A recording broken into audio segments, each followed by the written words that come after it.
I can change that, but I'm expecting still a few other guests, so I mean that's okay. So greetings and welcome to our live stream. Oh, now I see that StreamYard now has an improvement. We can actually see how many people are watching us live, and right now it's I can't just see that though. Yeah, let me have. Hey, glad to have John here with us. Amazing. Hello. You know, John, you're muted. You're muted. Hi, Judy. Been hearing great things about you from Paul. Nice to meet you. Yes, Judy is our guest star, and I'm so happy to have her with us today on this live stream. And it's really great to be here. And I look like a child with a new toy. You know, this live stream, LinkedIn live stream is really exciting for me. And I'm so pleased that to have Judy Rees here with us today, and also John Wells from Australia. And John is making an incredible sacrifice to be with us because it's 1 a.m.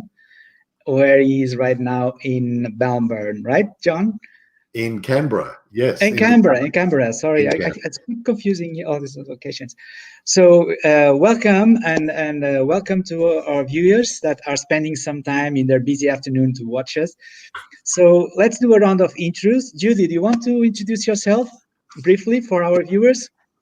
Oh, well, what I say depends on who's listening, of course. So there are two things that I'm known for.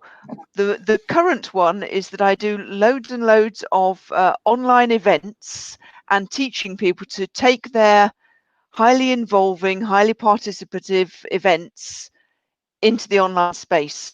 So today, for example, I was working with the Norwegian Refugee Council, helping to facilitate their strategic forum for their the group in Lebanon. You know, all challenges that they've had in Beirut with the explosion, as well as all the political stuff they've been going through, and all the and COVID as well, all of that. And they were having a strategic workshop, and we were helping to facilitate that. These kind of things are what I've been doing a lot of since lockdown. Way back when, in the time before, I was probably mostly known for co-authoring a book on clean language called Clean Language, Revealing Metaphors and Opening Minds. And clean language is something that underpins my practice as a facilitator and also as a remote facilitator and as a trainer. I think some of the amazing insights of David Grove, who created Clean Language, can really inform our work when we're facilitating, whenever we're working with a group of people. That's amazing, really, Judy, because now I'm discovering you that, by the way, for the ones who have not already realized, Judy is, I would say, the founding mother of virtual facilitation and virtual meetings. Way beyond COVID, she was already doing extremely I don't think engaging I can claim the founding mother, but I was early. Yeah, definitely she is, and I've just now discovered that clean language, which is an incredible concept and a surprise for me, was already part of her practice before she actually stepped in the virtual space and actually practicing as a brilliant virtual facilitator. Would you like to be called virtual facilitator or digital facilitator, Judy? Online facilitator is what I tend to go for. Digital facilitator for me would include the facilitation of text-based conversations and all those kind of things, whereas mostly what I'm focusing on is the live online part. Fantastic, video calls. Video calls. Yeah, that's a good designation for what you do. Definitely online facilitation. Amazing. And how about you, John? Do you consider yourself to be an online facilitator? That's a leading question. It is. So you know about clean language too. Yeah. Probably not, in as much as this tool, while not new, is certainly new in the way that a lot of people are using it. And I must admit, I feel humbly that it's a journey, because I think we're all not only all learning how to use it, but we're all experiencing others using it differently. For me, for my part, as you know, some of the work we do is often around large-scale projects and programs, and so I'm constantly curious to see where there may be people or organizations that are using online facilitation, digital facilitation, whatever you might like to call it, to enable programs at scale, conversations at scale. That, I think, is one of the more promising dimensions of this arena, because I think for all of the ways in which some of us talk about being Zoom fatigued these days, and, you know, a little over the tech and wanting to reconnect with people more face to face, more, you know, in person, I think at the same time, the digital tech makes it possible, as we're doing here. We're talking from Australia and the UK and Spain, right? And there's however how many people watching. And I think the opportunities of that are quite substantial.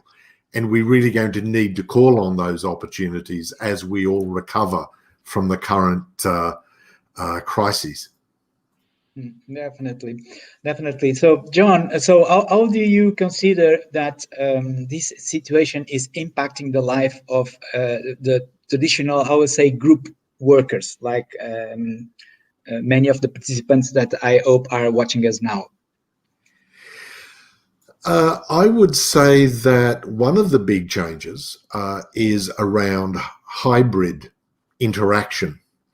I think what we're finding, I think there'll be quite a few people around the world who are finding that their city is not currently under COVID-19 lockdown, and they are starting to gather again and convene conventional discussions. Sadly, there will be some people watching, of course, who are at the other end of the spectrum, where their city, their agency, their organization is under lockdown. One of the things I think we're going to be seeing for another possibly 6 months to a year yet is that as we see different waves of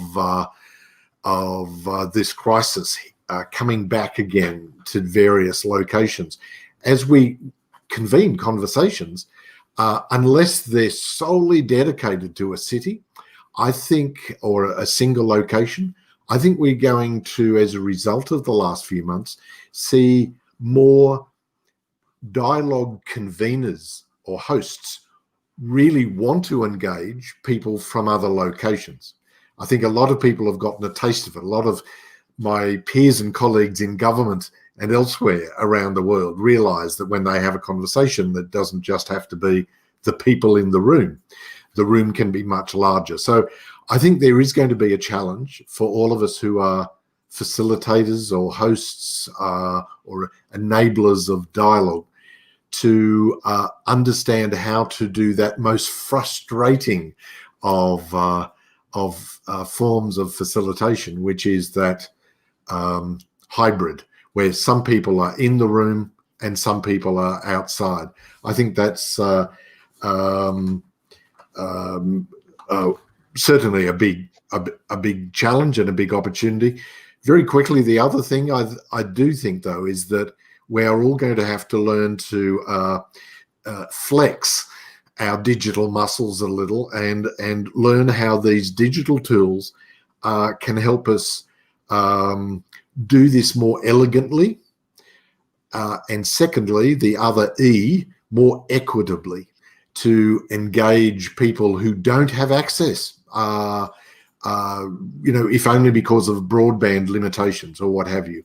And I think that's going to be, I think, Judy, you will know, I know from friends in London and elsewhere that there are some wonderful programs around the far north, the remote areas of the UK, as there are here in Australia, where there are limitations around broadband, and sometimes it's not so much a broadband limitation, but one of social equity. People simply don't have, you might say, the digital familiarity that some of us have. That I think is going to become both a challenge and an opportunity. Yeah, there's a brilliant opportunity and a brilliant challenge. I've been chatting to somebody actually just today, and I'm going on to another call after this one about this whole challenge and opportunity around equity and accessibility. If we look at it on a global scale, it's not just obviously the Anglophone white rich world has got a huge advantage in this space. Yes. So but at the same time, here in the Anglophone white world, we are reducing inequities. So on a call the other night, I was working with a local council in the UK. It was a replacement for their community conference that would usually be held in a big leisure centre in the seaside town that this was all about. But we did it online instead. And we had people on there there was a couple in their 90s who were able to attend the online edition, who could never have dreamt of going to the leisure centre because they couldn't travel. They just aren't able to go out in the evening to go to an event. But going online, they could do it. It also makes evening meetings, much more accessible to a lot of women who might have caring responsibilities and so on. Absolutely. But then at the same time, we've got the problem of, right, how do we involve people from Africa? How do we involve people from areas of the Middle East where there are all sorts of interesting challenges? It's absolutely fascinating and really exciting to see how some of these things are being tackled. The guy I was talking to this morning is involved in a UK government-funded research program to work out what can be done, because we can all see that there's this great opportunity to, from a climate point of view, to continue the great thing of having more of our workshops online, but we don't lose the magic of being able to organize an in-person workshop in a community centre on an estate. All of that stuff. All of that's both possible and, as we say, challenging. Just to pick up on something you said there, Judy, that the issue of how different cultures respond to this time is something that has come to our attention a lot. We've find with Indigenous Australians, it's a confronting challenge for some, and yet for some of the younger generations, they're very hip to using the digital tools, particularly if it's mobile. Equally, there are, of course, to echo what you said, in some parts of the world, participating in a face-to-face video call is culturally confronting, and people prefer to turn their webcams off, which is in turn confronting for the facilitator. We were asked to do a piece in an area of North Africa recently where this was to be the case, and very, very challenging.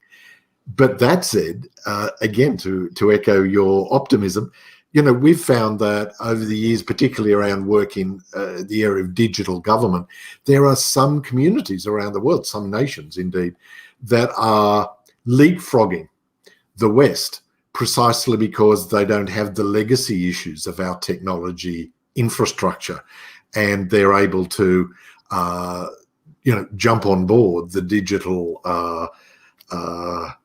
speedwagon and be able to actually move ahead of us in some ways. I think all of us know of some of the wonderful stuff being done in Estonia, for example, a very small nation that in a sense was behind the eight ball not that long ago, but now is well ahead of nations like the United States and others around, service delivery online. So it is possible that particularly smaller communities, states, can move ahead at this time. And it's going to be interesting, I think, particularly in the public sector area, for those of you who do a lot of work with government and government agencies, it's going to be interesting to see the challenge facing, in my opinion, government organisations who have been, I'd like to say as a personal view, hogging the digital tools to create more internal backroom efficiency for government, whereas now we're seeing and citizens are starting to expect that these tools should be available to create more front of house effectiveness in service delivery to citizens.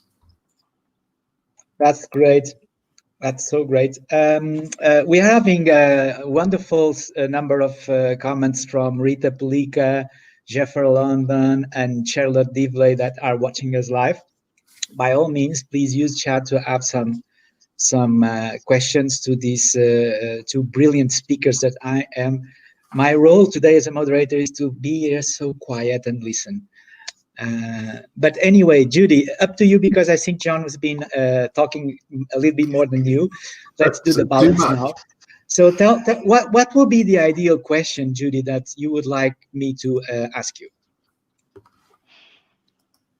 Ooh, good question. I think it would be something about, I know, Judy, I notice you've been talking a bit less than John on this call so far. Is there something interesting about that you'd like to talk about?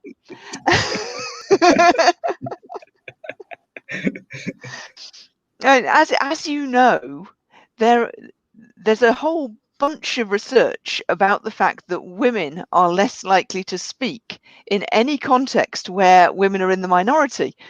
And here I am, woman in forming only a third of this community. And am I doing what the book says I should be doing, which is talking less? I think it strikes me as interesting that is observably so. And one of the pieces that I was reading on this subject today suggests that one of the things that we as facilitators could be doing is calling that out and saying to people, saying to whole groups, notice that women are statistically less likely to speak up, and therefore men hold back, please. But I'm not at all sure about that. I think that's not the way forward, but I'm not sure what the right way forward is. And I think that typically online we can do more deliberate things to make sure that more people are heard. So things like that, I mean, they're almost silly things, but they're important things, like ask everybody to answer a particular question in the chat, but not to hit return until you as the facilitator so that everybody gets to speak at once. Similarly, using anonymous tools like Mentimeter or Slido or any of those kind of things. Would using those kind of tools increase the ability of the people less likely to speak to get involved in the conversation? When we're in the room together, we can't use those tools. Here online, we can use Mentimeter and Slido in any context, but it feels very awkward, and it also, if you've got to grab a smartphone, that again makes it more likely that the men will grab the smartphones and put the thing in. The women are more likely to hold back. So I just wonder how much of that is a potentially really big advantage in the online context. I'll stop ranting. No, rant. Just to add something to spice up a little bit the discussion, I'm reading a lot about brain, how the brain works, and it happens that our brain is highly determined by the genetic composition of our own existence. And the fact is that genetically, women are so different from men. It's incredible. Having two X chromosomes can have a huge impact on redundancy. And women are, I will hate to say this, but theoretically much better facilitators than men. John, would you like to comment on that? Women are better facilitators than men, genetic by genes composition. Oh, you're going to get me into deep trouble here. You are. I'm just looking to my right because my partner in crime, as you know, Paul, is here with me and has. Oh, Allison is here. Okay. Allison is here. Look. Now we have parity, Judy. Exactly. Exactly. Can I jump in and bring kind of some balance in here with a different perspective? I'm not sure that I would say better. I would certainly say different. And I think that partly that comes from a sense of being quite alert to the human dynamics of any given situation, perhaps in a different way to some of our male counterparts. But in any case, I think, and just taking on board some of what I've been hearing so far, while we are both given the opportunity, but also in some ways, forced into using digital platforms more creatively and more extensively than perhaps we might otherwise have done, we still all need to bring the same intent into those spaces that we would in a face-to-face context that we'd normally be accustomed to. So while it's different tools, I think it's about having the same intent and being purposeful and deliberate in designing those spaces in the same way you would design a space in a face-to-face context. And that's being aware of things like, as been discussed already, the use of digital tools like mobile phones might create friction for some kinds of participants, but actually might enable others, like some of the introverts or people who aren't necessarily comfortable with either a face-to-face or an online direct interaction, but are more than happy to contribute otherwise. So I think as facilitators, it's on us to be really intentional and really mindful of the different mechanisms and the different ways of encouraging interaction that we can use, while being really alert to ways that those mightn't be as useful as we think they are in that particular time. Oh, definitely. We're having here some questions by Martin Adelgaard, a good friend and a facilitator that I have met a few weeks ago. Virtually met, and we almost become friends. So it's incredible how this pandemic is going to make lots of virtual friends all over the world. Martin asks about using more asynchronous platforms with more AI features to support equal, unbiased contributions. What will be your views on the using of AI in order to balance the contributions that are typed asynchronously? I'm very keen to answer that if I can have a go. And I tie that also into the comment by Circle Indigo that actually in the last 3 online sessions I facilitated, there's been more women than men. I actually think it's quite apparent that women are finding video conferencing more accessible, once they get used to it, more accessible than certain other tools. It's also been demonstrated very frequently that using text-based asynchronous tools tends to discourage women from participating. And AI, we don't yet have research to support it, but the suspicion is that AI will tend to favour English-speaking and American, Australian and British accents, for example. It's also been shown that some of the AI speech-to-writing things were much better at interpreting what men said than what women said. I mean, there are all sorts of funny videos on these subjects, like the one about the Scottish guys stuck in the lift because the voice-activated thing won't respond to a Scottish accent. But the fact is that the tools, the bulk of these tools, have been created by men, for men, and by white Anglophone men, for white Anglophone men. So I don't know what your experience has been, but I do an activity at the beginning of sort of small group activity where everybody in the group has to throw the ball to the next participant, and then they say the opening thing, whatever the opening thing is. And it's quite observable that the one or two people who won't turn their cameras on get the ball last. But the people who get the ball just before those people who don't turn the camera on at all are the ones who can't be seen. There are a couple of reasons that people can't be seen. One is because they've got the light behind them, and so that they've got the witness protection scheme going on. But the other group of people who have that experience are dark black-skinned people.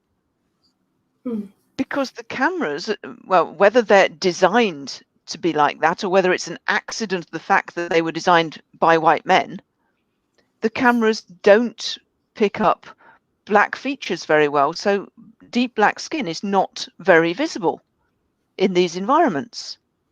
And that's a disadvantage. So when we're designing in the room spaces as facilitators, we're already very aware of the way that different things work, you know, windows, chairs, tables, flip charts. We know how that stuff works.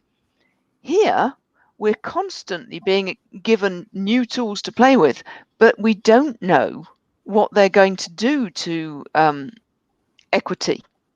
We don't know what the effects of diversity are going to be of using, for example, Microsoft Teams instead of Zoom. There will be effects, but we don't, and the research will come many years down the line. We don't know. True. Yeah, absolutely. In what way technology can be an equalizer? I have here a comment from Gary Austin. So if participants are actually interacting via their laptop, tablet, would this be an equalizer in your opinion, Judy, and then also John and Allison? I would say generally yes, but let me cede the floor to John and Allison. John and Allison, up to you now. My comment would be that, like a lot of other areas of communication, it's context sensitive. You know, that it's not so much the device, but if you think whether it's desktop or laptop, I think the context versus mobile is radically different. A lot of people feel the tablet, the iPad has created a middle ground there somewhere, but I'm not sure that's true. I think there is a world of difference between mobile, but also the smartphone, essentially. That's, smart tech is just not as effective and usable in a lot of communities around the world, as we know. And so we are widening a certain kind of disadvantage, a developmental disadvantage, at a time when we need to be flattening as much as possible those inequities. I think the other thing, if I can take the liberty of combining those two questions together, because I'm keen to circle back to the part of the question from Martin, I think. Yes, Martin, who was talking about more asynchronous platforms, and to come back to this idea of that we have been experimenting with a lot for quite a long time now, is this idea of these hybrid experiences where you might have some synchronous activity that might be video, or it might be a mix of live text chat or something like that. And then you have an asynchronous, it might be over the course of a day or a week or a couple of weeks, which also allows for time for reflection, time for people to gather together and have an offline, interpersonal conversation, and then come back into a synchronous mode again. I think it makes sense for us as facilitators learn to hone our craft and our skill set in these ever-evolving times, and all of this fire hose of new tools and capabilities coming at us, what feels like every week, is to use those in such a way that best serves the intent, my word again, of what the outcome of the conversation or the facilitation or the dialogue is about.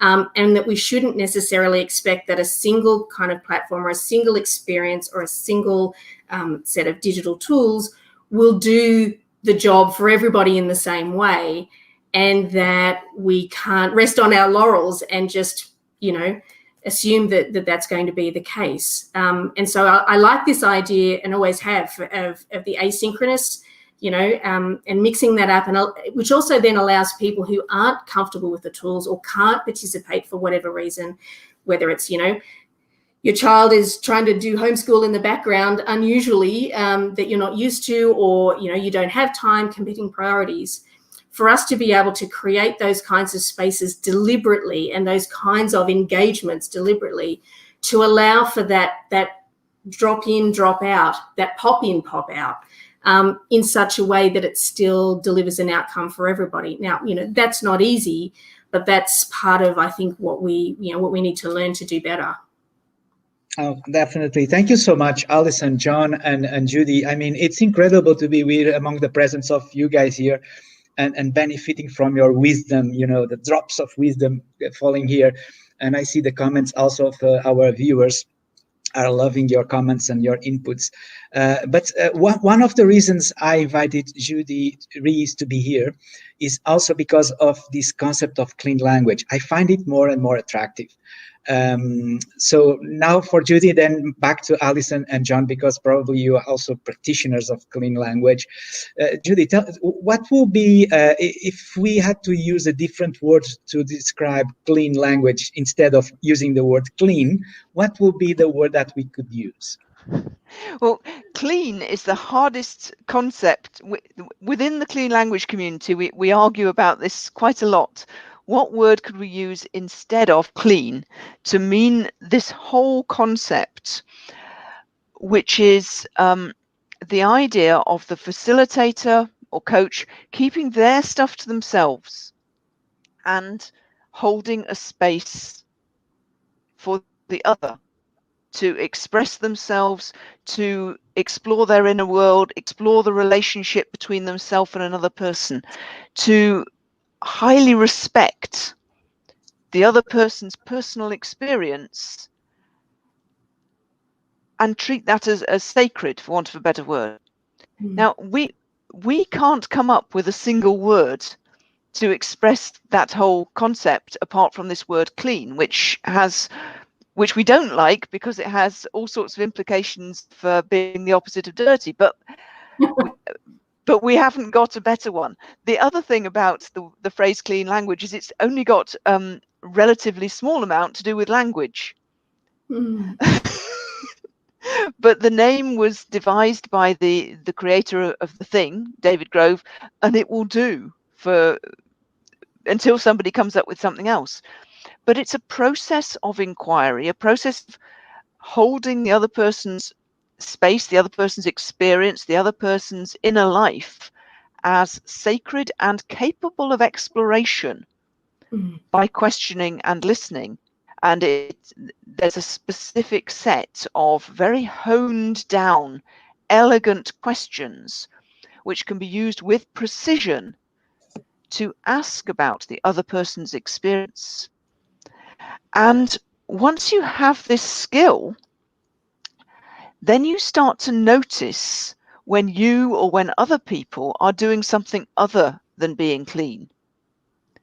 When people are asking a question which could have been clean, but instead they've introduced their own stuff, their own presuppositions, their own opinions, their own prejudices. And you start to think, why did they do that then? But of course, mostly people think they are being clean. It's only when they learn something as precise as the clean language question set, and as soon as they step out of using about 12 questions, they start to ask themselves, why did I do that? People don't realize, they think they're being clean. So James Lawley, who's one of the people who really created clean language into a form that other people could use. David Grove instigated it, but James Lawley is somebody who really polished it.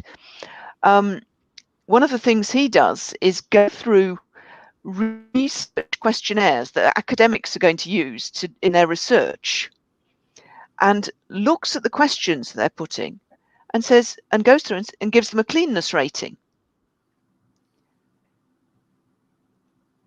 And these are people, they're academics. They know they are supposed to be just asking the question. But instead, what you find is that they are constantly introducing stuff of their own, assumptions of their own. For example, he was sharing one the other night. He said the question read something like, it was a questionnaire for people who'd had traumatic experiences. And the question was, in what way has this experience changed your life?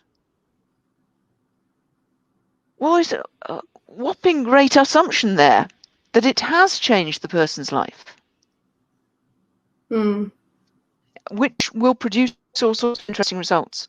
And then all of this is before you even get into the fact that clean language was originally devised to ask about the metaphors that underpin what people are thinking, doing, saying.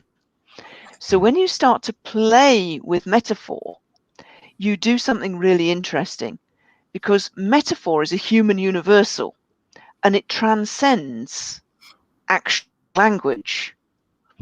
So in a project I'm working on at the moment, one of the things is that it has to include lots of people from different language backgrounds, but the language of the event is going to be English.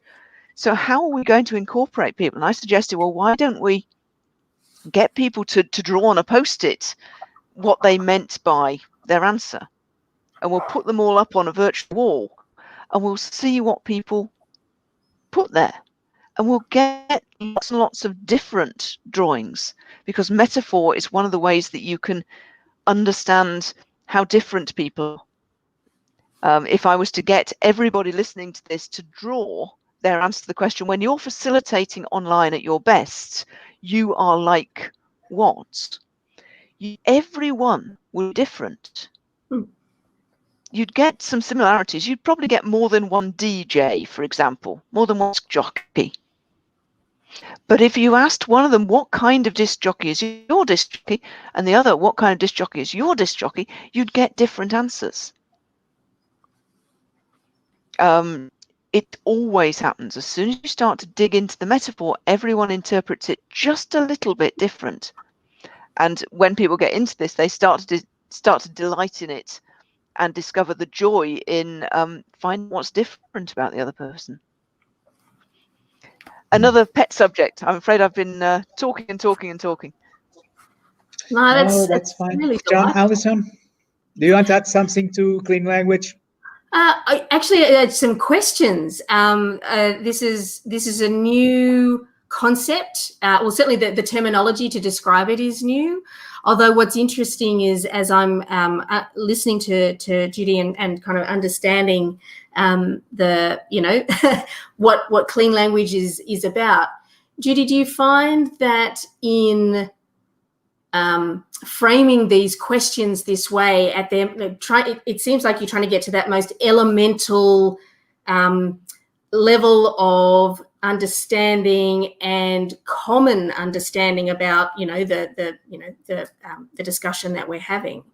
Do you find that almost is a real equalizer in the room, that people then have a common grounding to work from? I mean, I'm interested in how it works in practice.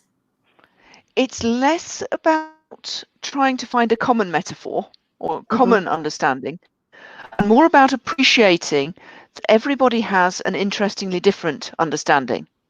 Right. and that it's actually impossible to get a common understanding. And that understanding, that it's impossible to get a common understanding, makes it okay for us not to be unanimous. It makes it okay for us to disagree. Right. So really it is quite clearly leading into that reality that we do all bring our own lenses and our own frames and our own way of interpreting something. And that's almost, if we take that as read, now we can all step forward together and see where we end up. Yeah. And that concept is deeply embedded in things like deep democracy and Arnold Mindell's work, all of that stuff, that we have to start by appreciating the other for who they are.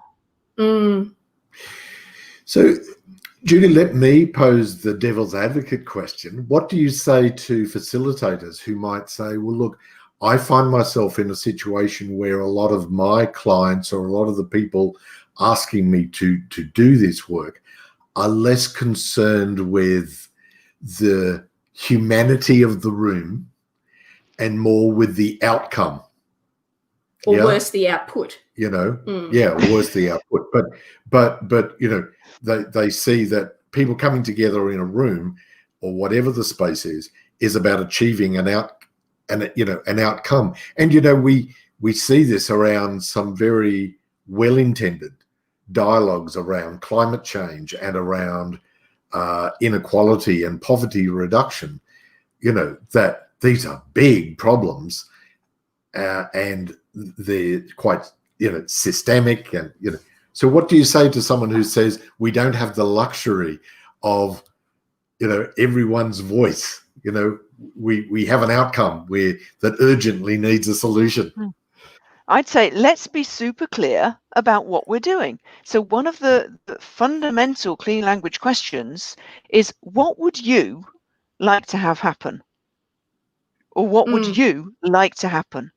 It's encouraging people to speak up and be honest about what they're there for.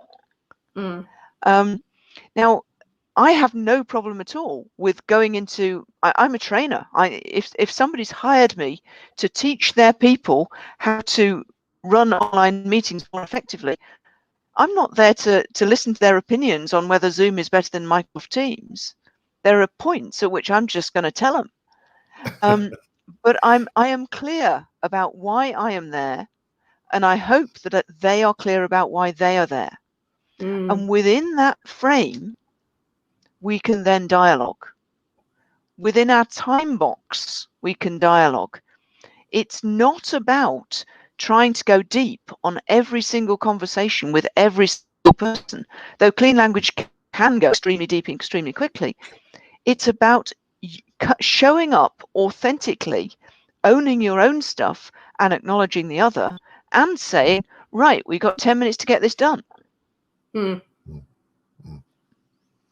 Well put. Yeah, I agree. Amazing. Let's also incorporate here one of the comments from our audience. Sian is saying that she find it challenging to co-creating sessions in a series of group dialogues. Would you like to comment on that, Judy? I think John and Allison should comment on that. Okay, cool. John and Allison. So, Sian, I'm going to take a little bit of liberty here and see if I can interpret your question around using a session, to co-facilitate what should happen next, or whether you mean doing that offline in between. Obviously, they're two really, really different processes and two really, really different engagements. And not everybody is up for the co-facilitation or the co-design and co-creation part. It does require a level of commitment and a level of involvement. And to take some of Judy's really quite powerful sharing of experience there too, it takes quite a bit of honesty and commitment and openness to do that as well, to co-create genuinely with other people. We have a colleague who has this wonderful quote that I'm sure he's purloined from somewhere else, which is that, you know, collaboration is an unnatural act between non-consenting adults. And I'm sure those of us in the facilitation game have experienced that many times over. So for our part, when looking at co-creating, you know, a series of ongoing conversations, we tend to do it as in as small a unit as we can, with the people who genuinely want to be there, and to do it as iteratively as we can. And that's where, when I was talking before about the synchronous and asynchronous kind of multi-mode approach, that's where we find in our practice anyway, that co-design and co-creation can really, really be a lot stronger, is if you do it in such a way where you have a, you know, a face-to-face or some kind of synchronous live engagement, where you do have this sort of interchange and people can chat to each other and you can solve problems and ask questions. But then you need to take that out of that space and work in small groups, focus on, you know, particular issues, and then bring them back to the group again. So it's kind of like a bit of, you know, choreography where you just need to kind of work your way through it. But it does require a certain kind of participation that not all participants are up for, and that you shouldn't necessarily expect that they'll be up for. And we've also found, and Judy, I wonder your experience on this, that around a moderately long-term project, 6 to 12 months or thereabout, where there's quite a bit of iterative co-design needed, where you really genuinely are collectively looking to move forward and discover the outcome rather than predestine the outcome. In those situations, we find using different channels, not so many that it confuses people, but moving between this kind of live video back to perhaps a more conventional collaboration space, of which I have to confess I'm not a huge fan, but we find that people moving between open dialogue of this kind through to more asynchronous, you know, collab space type dialogue, it gives, as many of you have already commented in your comments, it enables different kinds of personalities, different kinds of energy to come out between those different, you know, in the movement between the spaces. So, Judy, we're going to throw back to you now, because Shiana's followed up with a clarifying question. Thank you for that. That in this context, it's about asking clean questions versus being able to make suggestions, and how you toggle between those. So, over to you. It's challenging, particularly so LinkedIn user has asked the question, can you merge both training and facilitation? It's a similar kind of question. So in training, in theory, I should have at least a large number of the answers. But in order to be a learning facilitator, I somehow need to combine some knowledge that I have and need to pass on with helping them to to learn the knowledge. It needs to be the desire to learn needs to come from the participant, not from if only I could unzip your heads and pour in the knowledge that I have about clean language, and if you could unzip mine and pour in the knowledge that you have about long-term engagements with facilitative engagements with organizations, because I don't have that experience, we magically know. But that's not how it works. So when I'm wearing my facilitator hat, my job is not to add content. It's not to add opinion. It's not to add metaphor. However, it is to hold the space, by which I mean put some edges on the thing. Make sure we stay focused on what we're there for, which the people have already agreed is what we're there for. They've already agreed to the time box. So those are my jobs in facilitator mode. When I'm in trainer mode, and I will toggle between them in the course of a 2-hour session, I'll say, well, you've signed up for this course and there are some chunks of information that I need to make sure you've got. And I'll feed them in advance. I'll often share the pure information ahead of time and say, please read this. Because that then gives us the time in the class to have the conversations that need to happen to help people learn what they need to learn. And then my clean language colleague, Caitlin Walker, has a fabulous leading question, Jeffa. Caitlin says, and it's a question that nobody can ever ignore. She says, shall I tell you what I've noticed? Yeah, everybody wants to know the answer to that question. And she then reckons she proceeds with permission. But what kind of permission is that permission when the question is that strong? So we can never be completely clean. It's not about being perfectly clean.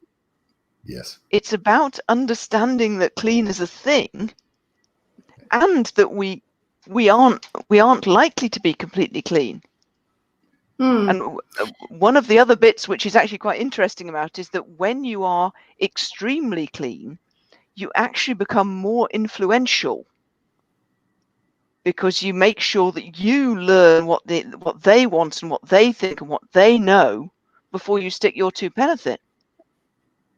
And that puts you in a very powerful position in any discussion or negotiation.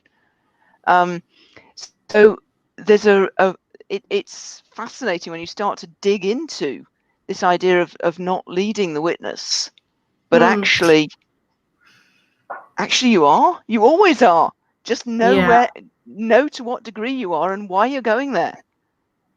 So, Judy, just to kind of riff off Jeffa's question there, and your example of that, leading question, if you are working with a co-facilitator, or you are as the leader of a conversation or a group of people wanting to try and bring this clean question, this clean conversation into play, and you notice someone has, broken that rule, either your co-facilitator or yourself because you weren't paying attention or you got sucked into it somehow, or one of the participants, how do you call that out in a way that is productive?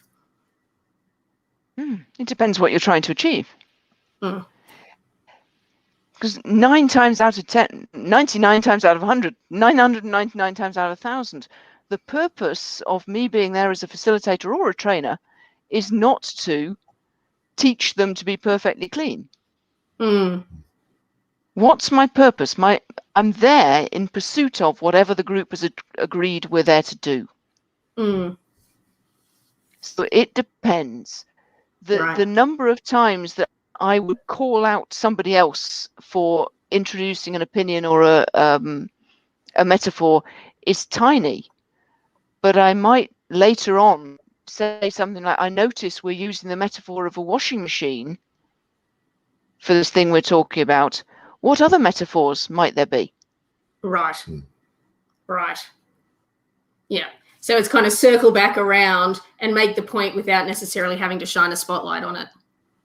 Because Caitlin Walker again talks about, as a clean facilitator is not in the business of making your participants wrong.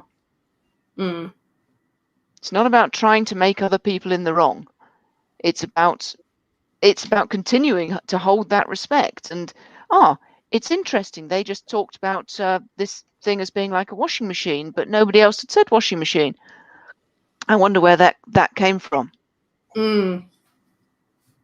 Judy, I'd be interested in your views on what Julio has asked here around maintaining clean language when you've got people from different cultures, different countries, and the metaphor theme becomes, or the metaphor issue becomes more complex. Yeah. What's been your experience of that? One of the most important things about this is that metaphor is a human universal. So the clean language questions have now been translated into bunches of different languages, and they work in a similar way in all the languages. Very, very slight differences in a couple of countries, but fundamentally asking about the metaphors that people use tends to help them to express themselves more clearly. One of the things about metaphor is that metaphor is a one-way street. And the best example I can think of for this is it's a line from a song quoted by James Geary in his book on metaphor. It's love is like a bottle of gin, but a bottle of gin is not like love. So a metaphor always takes an abstract concept and brings it closer to something which is physical reality. Yes. And that in a lot of cases, that's a really useful thing to do, because our physical grounding is something that we share across all languages and across all countries, all cultures. And of course, there are differences. The co-author of that book, Clean Language Revealing Metaphors and Opening Minds, Wendy Sullivan, she was South African originally, and she always used to talk about the occasion she was in a big event. The chief executive was speaking at a town hall meeting of the entire company, which of course in South Africa has had, at that time, it's a long time ago now, had all sorts of different races, very specifically identified as races, who had very, very different life experiences. And the chief executive, as the central metaphor for his talk, introduced the idea of cooking a whole salmon in a dishwasher.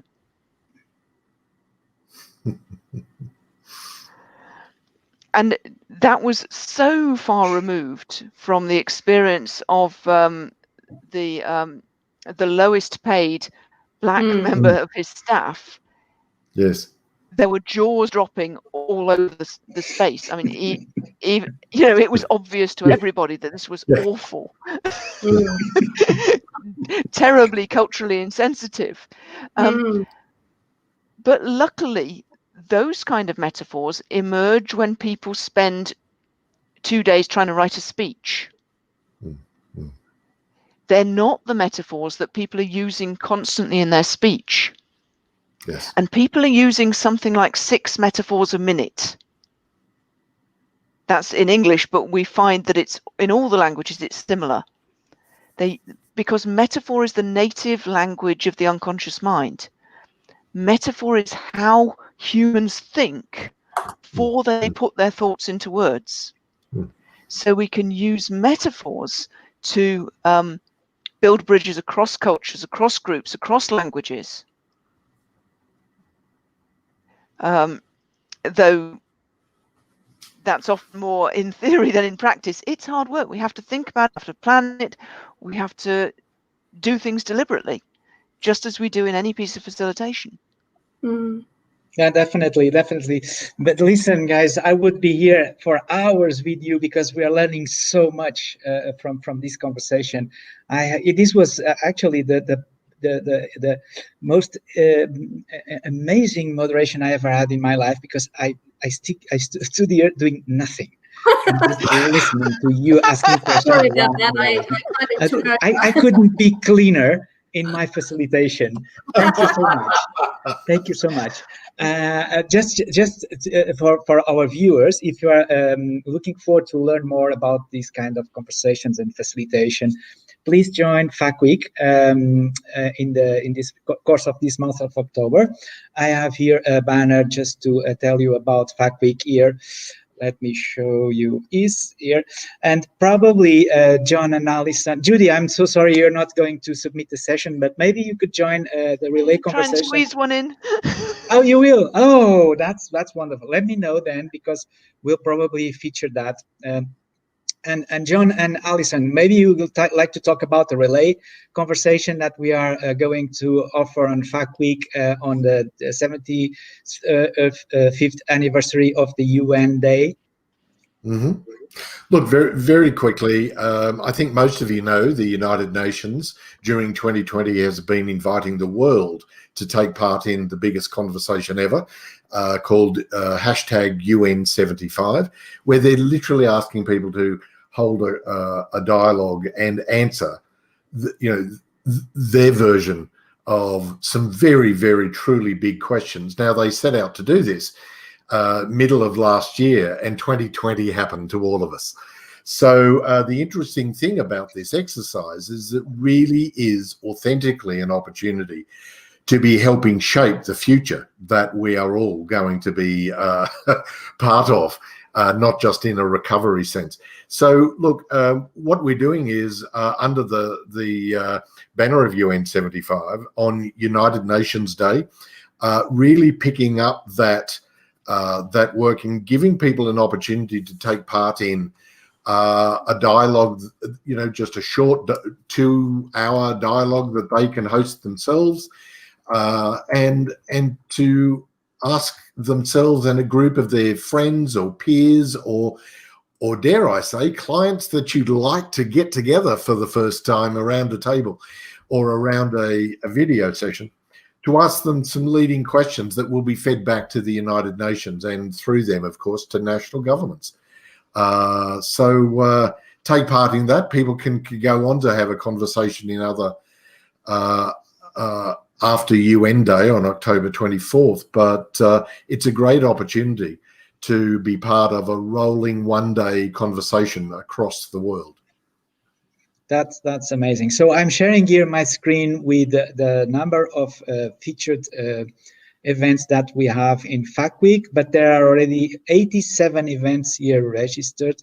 So this is going to be a tremendous learning opportunity for anyone that would like to be more proficient in group facilitation and understand how to work with groups. And I'm also surprised to know this is last minute that Judy is going to submit the session. So it will be great, Judy, if you can submit the session, because it's such a generous sharing of knowledge that you have done in here today with us, that I'm so thankful. And under this note, maybe I would like to ask you in the most cleanest possible way what you want to share as a final comment on this conversation. This has been a really, really interesting conversation. Thank you. Likewise. It's been an honour to meet you, Judy. Brilliant to meet you too. Great to talk, and thank you for staying up so late. For getting up so early. Okay, so ladies and gentlemen, officially we are closing the broadcast. Thanks for watching, and don't forget to join us on FacWeek 19 from the 26th of October. We'll see you there. We'll see you in FacWeek, everyone. Thank you. Bye. Bye for now. Bye.